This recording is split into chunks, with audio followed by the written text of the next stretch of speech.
അമ്മ ഭയങ്കര ചൂടി, എന്തെങ്കിലും കുടിക്കാണ്ടാക്കി തരുമോ? അതിനെന്താടാ, നിനക്ക് ഞാൻ നല്ല അടിപൊളി നറുനീണ്ടി സർബത്ത് ഉണ്ടാക്കി തരാം.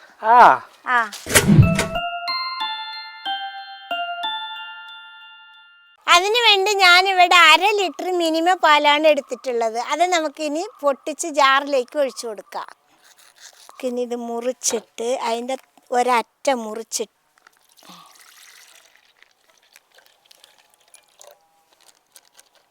നമുക്കിനി ഇതിൽ 1/2 ഗ്ലാസ് നറുനീണ്ടി സർബത്ത് ഒഴിച്ചു കൊടുക്കാം. നമുക്കിനി ഞഞ്ഞാലീനെ ഈ മിക്സിയുടെ ജാറിലേക്ക് ഒഴിച്ചു കൊടുക്കാം.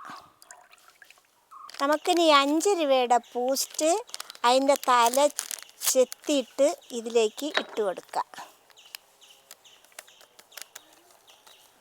ഇനി നമുക്ക് ഇതിലേക്ക് മധുരത്തിനുള്ള പഞ്ചസാരയും കൂടി ഇട്ട് കൊടുക്കാം. എല്ലാതും ജാറിലേക്ക് ഇട്ട് കൊടുത്തിട്ടുണ്ട്. ഇനി നമുക്കിത് മിക്സിയിൽ വെച്ചൊന്ന് നന്നായിട്ട് അടിച്ചെടുക്കാം.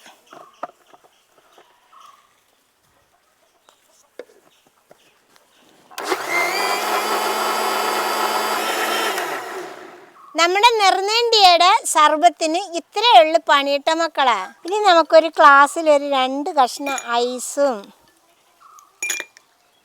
1 സ്പൂണ് കസകസയും ഇട്ട് കൊടുക്കാം. എന്നിട്ട് നമുക്ക് ഇതങ്ങോട്ട് ഒഴിച്ചു കൊടുക്കാം. അങ്ങനെ നമ്മുടെ നറുനീണ്ടി സർബത്ത് റെഡി ആയിട്ടുണ്ട്. എടാ മോനെ, ഇതാ നറുനീണ്ടി സർബത്ത്. എന്താ നിന്റെ ചൂടൊക്കെ മാറട്ടെ. എങ്ങനെയുണ്ട്? അടിപൊളിയായിട്ടുണ്ട്. എല്ലാവരും ഈ നറുനീണ്ടി സർബത്ത് ഈ വേനൽ കാലത്ത് ഉണ്ടാക്കി കുടിക്കണം. നല്ല ചൂടിനൊക്കെ നല്ല തണുപ്പാവും. ഇച്ചിരി തണുപ്പൊക്കെ ഇട്ടിട്ട് കുടിക്കുമ്പോഴേ നല്ല ഉഷാറാവും, ശരീരത്തിന് ഒരു തണുപ്പും വരും. ഇഷ്ടപ്പെട്ടാൽ സബ്സ്ക്രൈബ് ചെയ്യുക, ലൈക്ക് ചെയ്യുക, കമൻറ്റ് ചെയ്യുക, ഷെയർ ചെയ്യുക, ഫോളോ ചെയ്യാനും കൂടി മറക്കരുതേ.